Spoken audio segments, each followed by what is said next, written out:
یہ بہت ایک اہم موضوع ہے. ایک اور فتنہ ہے اتحادی ادیان. اتحادی ادیان عالمی بین الاقوامی قوتیں جو ہے اس عنوان سے کیا کام کرنا چاہتے ہیں. بین الاقوامی اسٹیبلشمنٹ ہے دنیا پہ آج کل، اس کی وسائل پر بھی قابض ہے، اور سارے آپ دیکھتے ہیں وہیں یہود و نصارہ وہ سارے جو انہوں نے اتحادی ادیان کے نام پہ ایک ایسا عالمگیر قسم کا فتنہ ہے اس وقت. بے شک میرے خیال میں سینکڑوں ممالک ایسے ہیں کہ اسی میں یہ کام کریں. اس کی جو بنیاد بناتے ہیں وہ مقدمہ یہ ہے، خاص کر حکمرانوں کو بتاتے ہیں، اور پھر جو مختلف مسالے کی بڑے بڑے کچھ علماء اس کو جو منتخب ہے اس کے ذہن سازی اس بنیاد پہ کرتے ہیں. وہ کہتے ہیں کہ فسادات اور اختلافات کا جو جڑ ہے وہ مذہب سے، اس کا مراد مذہب جو ہم جس معنی میں لیتے اس معنی میں نہیں لیتے، مذہب سے وہ دین لیتے، اور خاص طور پر دینی اسلام. یہ جو اس طور جو جدیدیت کا مغربیت کا جو سیلاب آیا تو یہودیت اور نصرانیت تو بہ گیا، صرف اسلام مقابلے میں. تو یہ جو ہے یہ ابھی حملہ تو دراصل پورا گیم تو اسلام کی، پورا گیم تو مسلمانوں کے لیے، لیکن اس کو بھی شامل کیا ہے تاکہ مؤثر ہو، صحیح معنوں میں حملہ ہو جائے. تو وہ حملہ کرتے ہیں، دراصل وہ کہتے ہیں کہ جو مذہب ہے یہ فسادات اور اختلافات کی جڑ ہے، اور دنیا میں قیام امن کے لیے ضروری ہے کہ مذہب سے دستبرداری ہو، دین سے بیزاری، دین بیزاری، مذہب بیزاری. یہ واحد حل ہے اختلافات سے، کیا کہ اختلافات ختم ہو جائے، اختلافات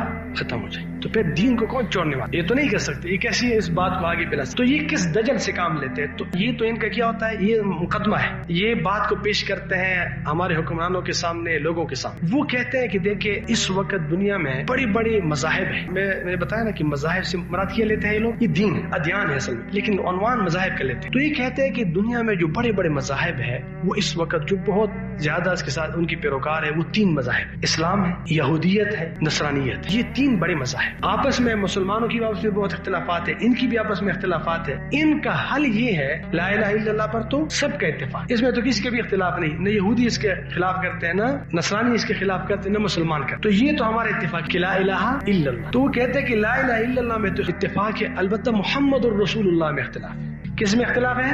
محمد الرسول اللہ میں اختلاف ہے. جب محمد الرسول اللہ میں اختلاف ہے تو اس کا حل یہ ہے کہ سب کو ایک تیسری پیغام پر جمع کیا جائے کہ وہ ابراہیم علیہ السلام. کیونکہ ابراہیم علیہ السلام عیسائیوں کو بھی تسلیم ہے، وہ بھی اس کو کہتے، وہ ملت ابراہیمی کہتے. نصرانی وہ عیسائیوں کو بھی تسلیم ہے، اور کس کو؟ مسلمانوں.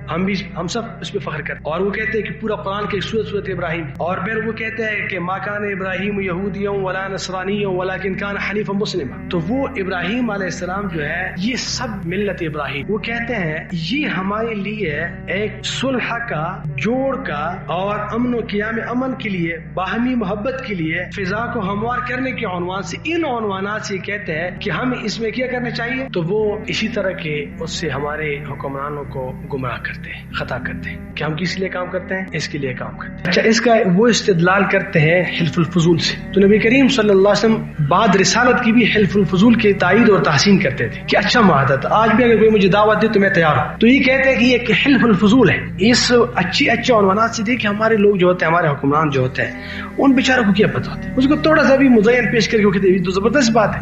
اختلافات بھی حلال کی اس کو پتہ نہیں ہے کہ نبی کریم صلی اللہ علیہ وسلم کی ختم نبوت پر حملہ ہے. وہ لا الہ الا اللہ مانتی، محمد رسول اللہ مانتی بھی نہیں ہے. آپ کو بھی کہتے ہیں کہ دستبردار ہو جاؤ اس سے. اور بھی بہت سارے اس میں ان کی خباثتیں ہیں. وہ ایک نیا دین تشکیل کرنا چاہتے ہیں. وہ کہتے ہیں جیسے کہ ہم اقتصاد میں ہماری حکمرانی مانو، اور دنیا کی کرنسی ہماری چلتی ہے، نظام ہمارا چلتا ہے، مذہب بھی وہی چلے گا جو ہم منتخب کریں. یعنی ایک تو یہ ہوتا ہے نا کہ دین تو یہ ہوتا ہے کہ وہ منزل من اللہ ہوتا ہے، یہ منزل من اللہ نہیں. یہ لوگ جو منتخب کرے وہ ہمارے لیے راہ وہ کیا ہے، وہ راستہ ہوگا، وہ طریق ہوگا.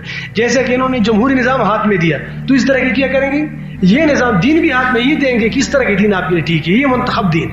اس کی جو بنیاد ڈالی نا، یہ دراصل ٹونی بلیئر نے ڈالی. اور اس کے ساتھ ایک ایدی حسین نام کا ایک شیعہ تھا، وہ اس کے دفتر میں کام کرتے تھے. وہ اس کے ساتھ تھا. اس پوری جیسا کہ پورا نظام بنانے میں ان کا کردار ہے. یہ اس سے پہلے یہ پوری دہشت گردی کی مسئول تھی.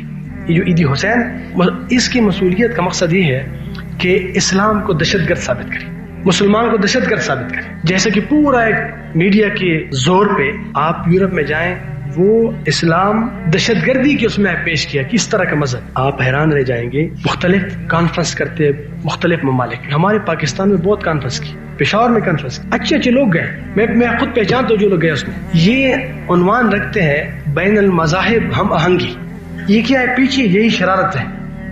اس میں عیسائی آتے ہیں، اس میں ہندو آتے ہیں، اس میں مسلمان آتے ہیں، اس میں ہر طبقے کے لوگ آتے ہیں۔ اس دفعہ جب پشاور میں ہوا تھا تو انجیل کو بھی تقسیم کیا، اس طرح دیگر چیزوں کو بھی تقسیم کیا۔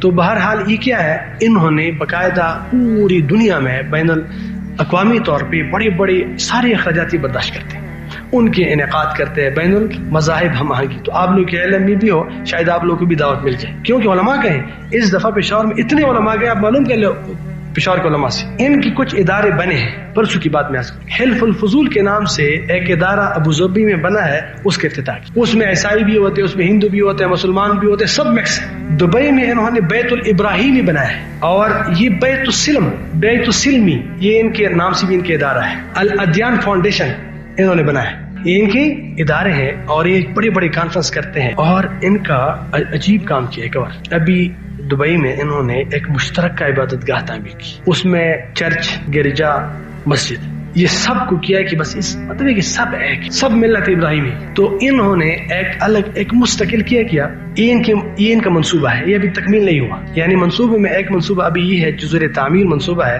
اسی طرح کی ایک خاص ڈیزائن کے ایک وہ ہے گرجا مسجد جو ایک دو تین چیز پیکج میں شامل ہے، اس طرح کا ایک وہ بنا رہے، ماڈل تیار کر رہے ہیں، اور ایک یہ ماڈل تیار کر رہے ہیں، اور ایک قرآن مجید، انجیل، تورات، اس سب مکس چاپ کرتے ہیں۔ یہ بھی ان کا منصوبہ ہے، مطلب ہے کہ ابھی زیر تکمیل ہے، تکمیل نہیں ہوا اس کا۔ اور ایک کام یہ اور کیا ہے انہوں نے، وہ بھی آپ حیران رہ جائیں گے، ابھی مدینہ منورہ میں ایک میوزیم بنا ہے۔ ان لوگوں کا ایک کام یہ ہے کہ یہ جو جہاد ہے، جہاد کو یہ ثابت کرے کہ یہ فساد ہے۔ یہ جہاد کو کیا ثابت کرتے ہیں؟ فساد، کہ جہاد کا کوئی نام بھی نہ لے سکے۔ تو ان لوگوں کا خیال یہ ہے کہ جتنی بھی جہاد کی آیات ہے، جہاد کا سوچ ہے، یہ بالکل ان کے دماغ سے نکل جائے مسلمانوں کی۔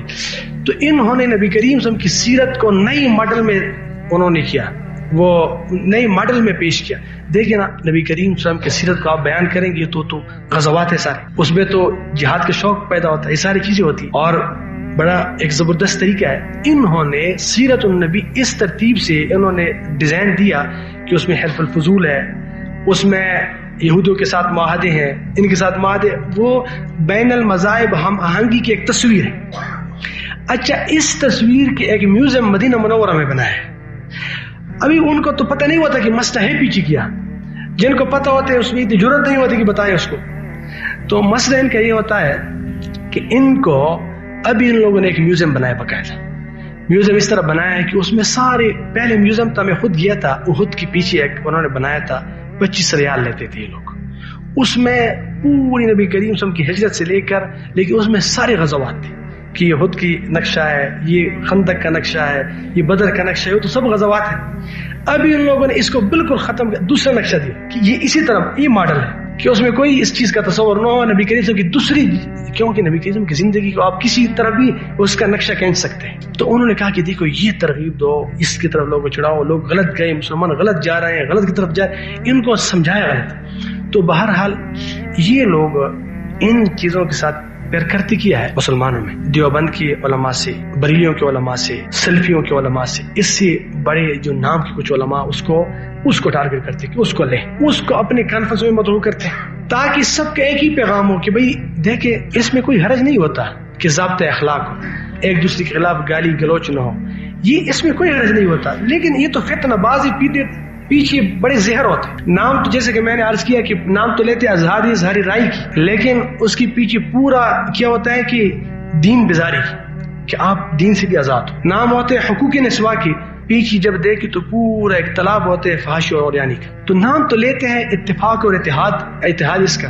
لیکن یہ اتحادی ادیان ہے کہ سب خلق یہ سب کو یہ کیا کرتے ہیں کہ بس سب ایک اللہ کے ماننے والے، بس باقی بس کچھ بھی نہیں، مطلب ہے کہ ہمارا دین بھی منسوخ ہو گیا۔ اسی لیے آج کل کے دور بہت حساس ہے، آپ ہمیشہ اپنے جو اکابر ہیں ان کے ساتھ جڑے رہیں، اپنی ایمان کی حفاظت